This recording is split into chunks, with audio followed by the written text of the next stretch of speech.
Hi everyone, I'm Dr. Nina Riggins. I'm one of social media editors for the Journal of Cephalalgia and Cephalalgia Reports. I'm super thrilled today to have two wonderful scientists and uh, authors of Editor's Choice article today. And we're going to talk about worldwide use of medication and International Headache Society survey.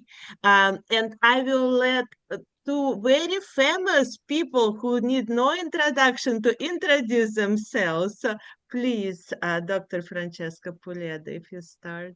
Well, thank you so much, Nina, for inviting us here. It's always a great pleasure, and thank you for the great introduction. My name is Francesca Puledda, and I'm a neurologist and senior clinical research fellow in the headache group at King's College London. So I've been interested in headache and all its related topic for quite a while now, and I've been active in the last few years with the International Headache Society, essentially with a series of projects aimed at really improving headache management worldwide. I'm really glad to be able to talk about this today. Thank you. That's excellent. And please, Dr. Irene de Boer. I also would like to thank you for the invitation and for the great introduction. I'm Irene de Boer. I'm a clinical research fellow at the Leiden University Medical Center. I'm also a resident there. And I'm very happy to talk with you today about this project, which was a project that was done by the junior group of the International Headache Society. And Francesca used to be the chair. I'm the current chair. And we were very lucky to be able to work on this project with excellent other people as well. Well, we are lucky to have you here. And I am burning to ask Dr. Francesca Puledda, if you tell us a little bit how was born this wonderful idea of this survey and what methodology was there, please. Yeah, thanks, Nina. So essentially, the idea from the project came from the knowledge that we all have that essentially headache and particularly migraine treatment has really seen a major paradigm shift in the last few years with the introduction of novel disease targeting treatments, such as, of course, the monoclonal antibodies, the GPANs against CGRP, and the DITANs, just to kind of name the most important ones. But we also started reflecting within the junior group and within the society around the fact that, of course, this shift is not really happening everywhere in the world because we all know that these medications are incredibly expensive and they're not always available or reimbursed for the majority of people. So we know that, in fact, perhaps these same drugs that are so effective and so useful for our patients are actually, in a way, creating an increase in disparity of access to migraine management. And when a few years back, I was having these conversations, particularly with Professor Arne May, the former editor-in-chief of Cephalalgia, and we talked about the fact that actually no one had ever really measured objectively the differences in availability of migraine and tension type headache and also cluster headache, although it wasn't the specific aim for this paper, of the availability of medications for these diseases all over the world.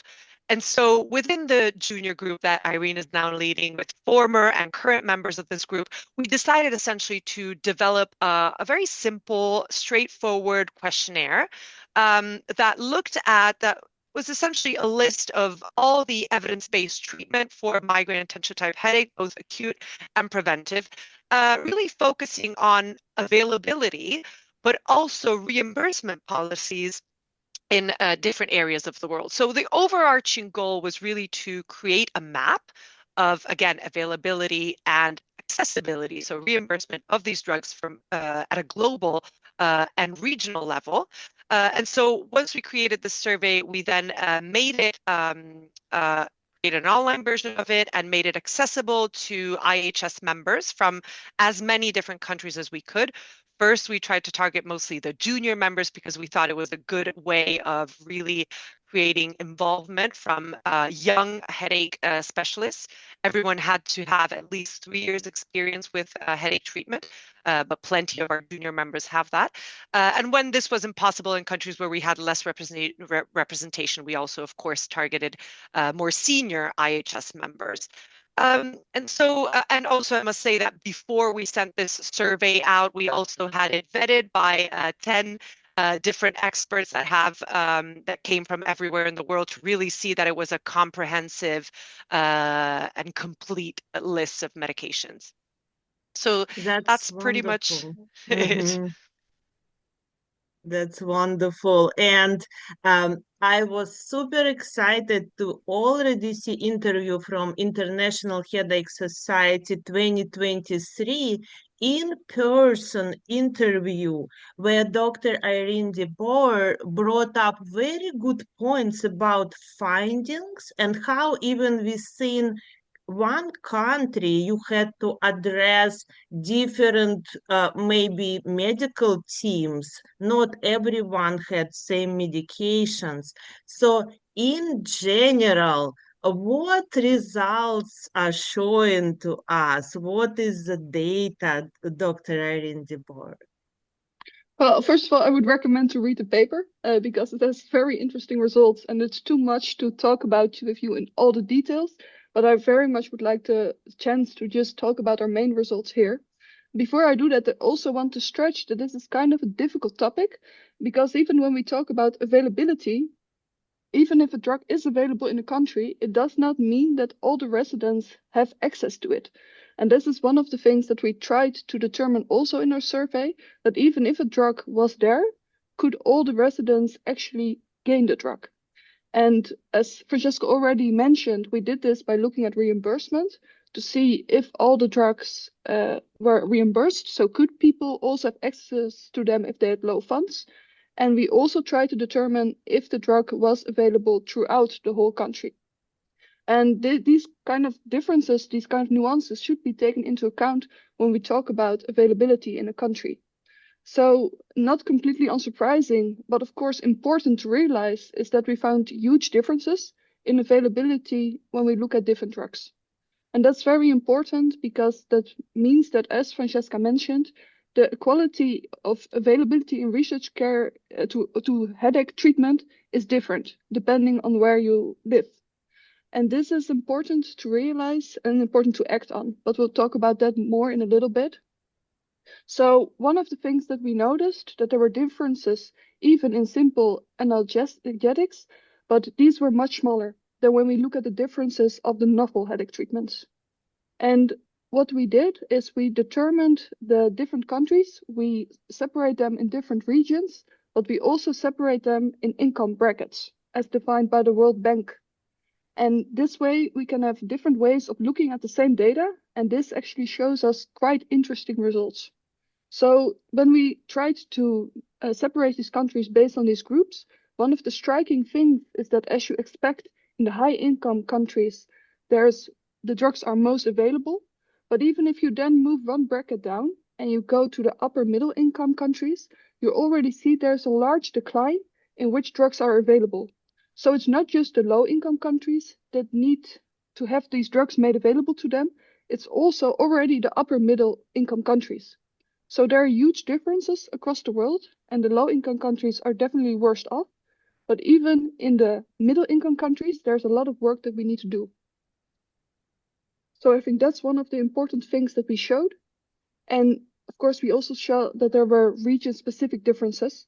For instance, in Africa, there were a lot of drugs that were unfortunately not available that are available in other countries. Did you notice maybe some medications used more often around the world? Like example would be preventive medication. I saw at least couple common ones in the article. Can you give us couple of generic names? Yeah, of course, of course. For instance, propranolol and topiramate, those were almost available in all countries. Again, that does not mean that people also have access to them, especially as there were a lot of countries where there was practically no reimbursement. So this is still challenging, but of course it's a good step to have the drug available at all. And these were the ones that were common, but the novel therapies, those were almost not present in these kind of countries, such as, for instance, rimegepant and Irene, they were available in less than half of the countries. Wow, what an interesting data. What is the future for us? How do you envision this data and this survey research will help us to promote brain health and help people with migraine, tension type headache, all headache disease around the world? Dr. Francesca Puledda, can you please tell us a little bit how you envision it? Well, I think, Nina, that this kind of effort really represents a first step in a very long journey that we have ahead of us in trying to improve the standards of migraine and headache care globally around the world and for everyone. And actually, we know that the International Headache Society, as a global organization, really has this kind of objective at heart. And in fact, other efforts within the IHS are kind of in parallel to the work that we're talking about today. I know, for example, you and I, a few months back, we spoke about the practice recommendations that are also published in Cephalalgia for the acute and preventive treatment of migraine. And actually, when we were working on those recommendations or guidelines, almost guidelines, we really came to the realization that on one hand, we of course need to suggest the novel treatments that we know are effective for many treatments and they're safe and they're well tolerated. But at the same time, we were conscious of the fact that in the majority of cases, for the majority of people that we are really creating these documents for, these drugs are not accessible. So we decided, as you know, to in fact create recommendations, dividing them in two tiers. The optimal ones were for countries and regions where everything is accessible, the essential ones where we really have to work with what we have. But ultimately, these kind of work, these kind of documents, we hope that they will be used as a mean to really advocate, and this can happen at a local level by the National Headache Societies, but also the patient organizations to really go and make noise to improve the accessibility of certain drugs and ultimately of the care for these billions of patients worldwide. And in fact, when Irene was speaking just a moment ago about, for example, propranolol to topiramate access, well, actually, Irene is right. It's largely available. These drugs are largely available. However, if you consider the fact that, for example, propranolol is the only medication for migraine specifically that is in the WHO, the World Health Organization, essential lists of medicine, which are the drugs that need to be accessible, according to the WHO, to everyone in the world. Propranolol is there. It's actually the only migraine preventive that is there. And so it should be virtually available for everyone. But actually, in our survey, we saw that yes, mostly it is, but there are countries where still not even propranolol is present or accessible. So really, this shows us that there's so much work that we need to do to improve this gap. Wow, And that's thank you actually so much for right, please, Dr. Irene de Boer. I want to learn more. Yes. just to add to that. I think this Yes. important statement is that these kind of studies, they're needed to go to policymakers and to show what's going on. And if you don't have the data, that can be so much more difficult to do.